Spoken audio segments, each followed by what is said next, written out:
Hi friends, எல்லாம் எப்படி இருக்கீங்க? நல்லா இருக்கீங்களா? நான் மிளகு குழம்பு தான் செய்ய போகிறேன். இந்த மழை டைமுக்கு இந்த மிளகு குழம்பு நீங்களும் வச்சு செஞ்சு பாருங்கள், நல்லாயிருக்கும். வாங்க அது எப்படி செய்யுதுனான்னு வீடியோக்குள்ளே போய் பார்க்கலாம். முதலாவது நான் 5 ஸ்பூன் மிளகு எடுத்திருக்கேன், 1.5 ஸ்பூன் சீரகம் எடுத்திருக்கேன், 1/2 ஸ்பூன் வெந்தயம்.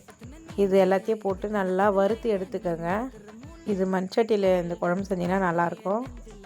அதே பாத்திரத்தில் எண்ணெயை ஊற்றி கடுகு போட்டு சின்ன வெங்காயம் போட்டால் நல்லாயிருக்கும். நான் சின்ன வெங்காயம் இல்லை, நான் பெரிய வெங்காயம் தான் எடுத்திருக்கேன், 2 எடுத்திருக்கேன்.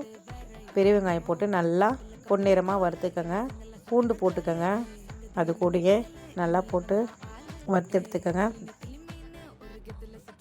தக்காளி நான் மிக்சியில் அரைச்சி வச்சுருக்கேன், அது ஊற்றிக்கலாம். நல்லா கலந்துக்கோங்க, அதுவும் நல்லா பச்சை வாசனை போகிற அளவுக்கு. நான் வீட்டில் அரைச்ச மிளகாத்தூள் 2 ஸ்பூன் போட்டிருக்கேன், அதையும் நல்லா போட்டு மிக்ஸ் பண்ணிக்கோங்க. அப்புறம் வெந்தயம், மிளகு இதெல்லாமே நம்ம அரைச்சி வச்சுருக்க அந்த பொடியை போட்டு நல்லா மிக்ஸ் பண்ணிக்கோங்க நல்லா.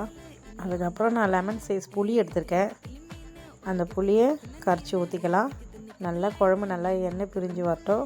சின்ன துண்டு வெல்லம் போட்டுக்கோங்க, ஏன்னா இந்த குழம்புக்கு டேஸ்ட்டு தூக்கி கொடுக்கும்.